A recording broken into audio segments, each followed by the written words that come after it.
Sigmundus Kretos Ech. Hi and welcome to the Ruby Tuesday. My name is Ruben and this is my review for Netflix's original German series Dark Season 2. So in Season 1 we had 10 episodes of Dark and we dealt with a whole bunch of timey-wimey stuff with multiple timelines, 33 years apart, and at the end there was a big kind of reveal, but we do know now that this series Dark is a trilogy. So we've had the first 10 episodes, the first 10 bits of the story, and now we have the next 8, and each episode is about an hour long.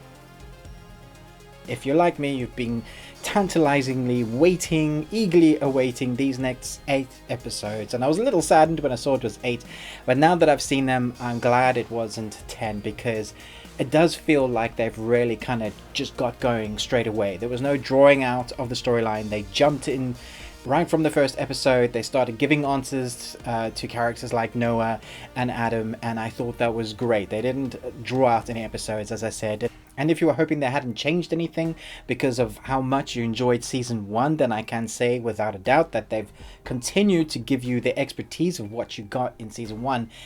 And I think somewhat more. I feel like the scripting is tighter, the dialogue and acting. Maybe it's because of the lesser episodes we got this time, that they're just taking away those 2 has made the story in a whole tighter. So they didn't drag it out. They've given us the story that they wanted to tell in the 8. And when you get to the end of the 8th episode, it kind of finishes a story, but definitely leaves it open so they can complete its trilogy in a whole. I really liked what they've done with the characters again in this season. So we've got multiple timelines in this season. Obviously everything is 33 years apart. We've got in the future, in the present, in the past. I really like the past, the 80s nostalgia. I like the present, but my favorite has to be the future, where you get these amazing set pieces. You go on this journey with the characters, seeing what has happened. It's got this post-apocalyptic feel, and you understand that in the story, in the premise, that they've got to sort out something in the future, in the past, and the present, to sort out this loop that they're in. I love the way Dark makes you feel like you're smart when you're watching this series. It is quite a complicated story to follow. There are these multiple timelines, there are these multiple characters that intersect with each other. There's a lot more time jumping or timey-wimey stuff, as Doctor Who would say, and characters from the future and characters from the past meet in different timelines, and you do kind of have to keep your wits about you. But the way it's edited, it's edited in a way that the flow really kind of keeps the main story and arc in present at all times, even while it's going on tangents of the actors and the characters. While they're developing more storylines, there's always this central premise that is at the core of it. How are they going to stop this timey-wimey stuff? How are they going to get out of this loop? Will they get the kids back? Will the parents get their kids back? I love the fact that you get a lot of answers in this season that don't just keep you guessing, because in some similar series like this, they can always just kind of put the answers out of reach. But here the parents do get to find out somewhat what happens to the kids, some of the kids that needed answers, what the parents are doing, what secrets they're holding. All that kind of stuff is revealed. The cinematography in this is stunning, as it was in Season 1, but I think even more so. There's something about the use of center screening. So in Mad Max, I'm kind of referencing that. Mad Max, the director, put their characters in the center. It's this middle line. If you cut the screen up into thirds, there's always this just below center or just above that it pulls your focus into center screen. And for a lot of the time in each episode, where possible, you can see that the director is purposely directing your focus into the middle or just below, and it really pulls your concentration towards that central premise, character or thing that they're trying to get you to follow.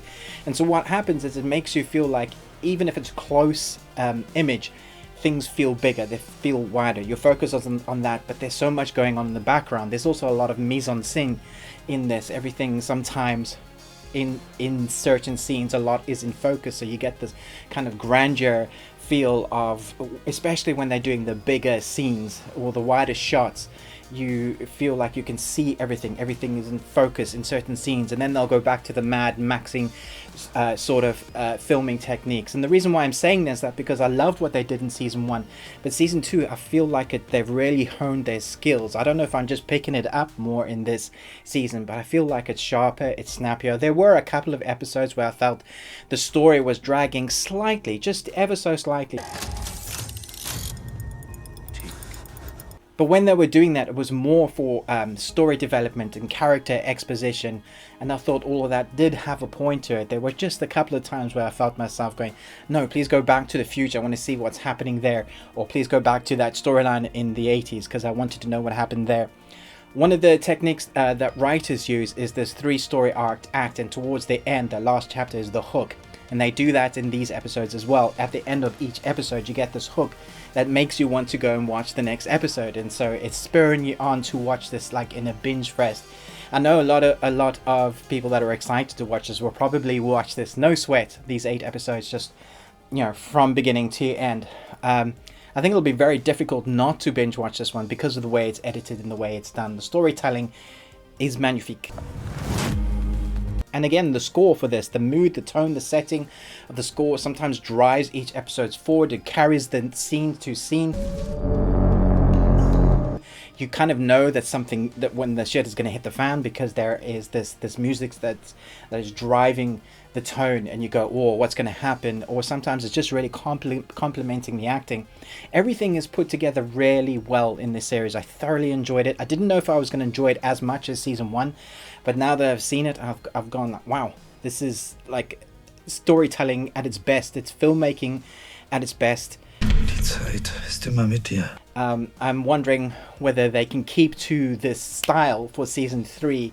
I'm wondering if they can keep to this kind of, I don't want to say perfection, because there's always room for improvement, but for me, I thought season 1 was great. Season 2 is excellent. Can they keep the third, can they keep it going in this way? I really hope so, because this could be like the one of the best TV series out there.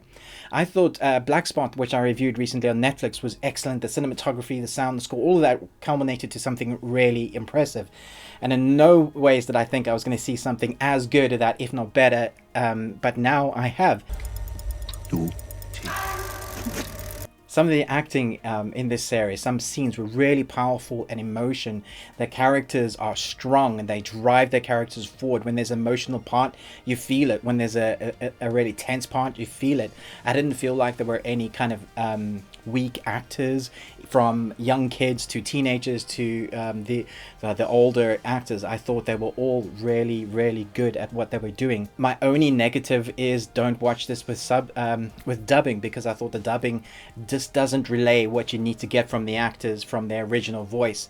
So if you can watch it in subtitles and listen to what the actors are portraying across screen in their own language, and I think you should do that, because I wasn't really that impressed with the dubbing. So if you can watch it with subtitles in the original language.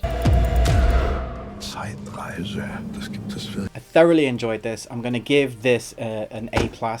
It's not perfect, but I think it deserves an A+. The storytelling, the cinematography, the acting, all together as a whole, this is well worth your time. I've done my best not to do any spoilers, because it's one of those things that you can spoil quite easily. If you know what's happened in season 1, then you'll know that there's a lot of actors, there's a good bad guy protagonists. There are multiple great protagonists, but there's not this like easily who's the good guy, who's the bad guy.